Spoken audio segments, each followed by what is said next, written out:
Gentlemen, welcome to both of you. Ambassador McFaul, let me begin with you. Welcome back, by the way. Thank you for joining us again the second time this week. Today it was announced that the number 2 person in the U.S. Embassy in Moscow has been expelled. Is this something more than petulance, or is it something we should expect? What does it mean? Petulance is a good word. I like that word. I think it just is illustrative of how bad the bilateral relationship is right now. I would read more into it with respect to the bigger story of whether Putin and when Putin is going to invade. But, you know, we've been in this slippery slope of going downward in terms of just normal diplomatic conduct now for several years. This is just the latest chapter in that very sad story. You wrote a very interesting article that I really would love to explore over dinner at some time, because it was so comprehensive about the kind of comprehensive security framework that needs to be re-engineered, re-architectured, if I can turn that into a verb.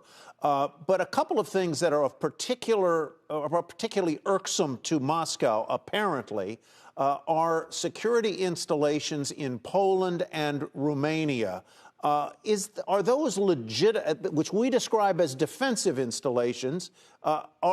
Does Russia have a legitimate case here that those installations are somehow threatening to Russia? No, they do not.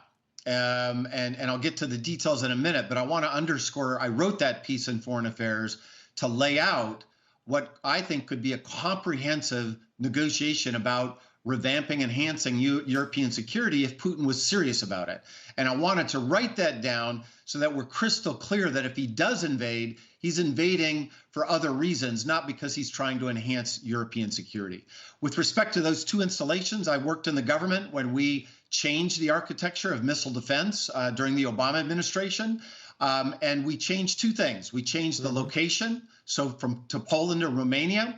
And we changed the interceptor. They're now SM-3s. That's the acronym for those interceptors. The original plan was GBIs, ground-based interceptors in Poland. And SM-3s do not have any capability against Russian ICBMs. I think that's very important for people to understand. They don't have those capabilities, no matter how many times Putin wants to tell you to the contrary. Should we invite the Russians in to show them that and prove that to them?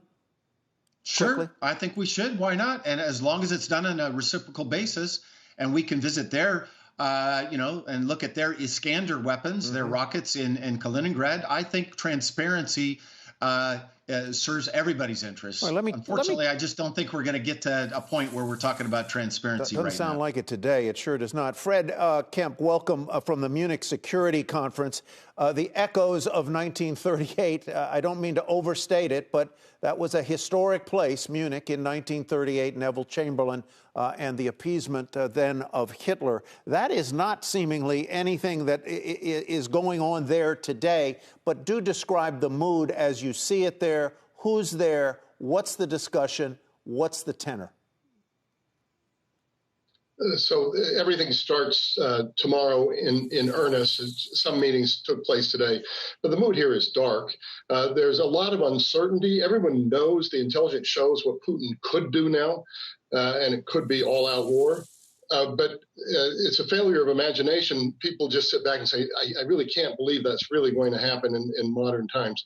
I really want to compliment Ambassador McFaul on his piece, because what Mike has really hit on is how do we, the allies, turn a crisis into opportunity. We've been on our back feet, and we've been reacting rather than creating and acting as allies.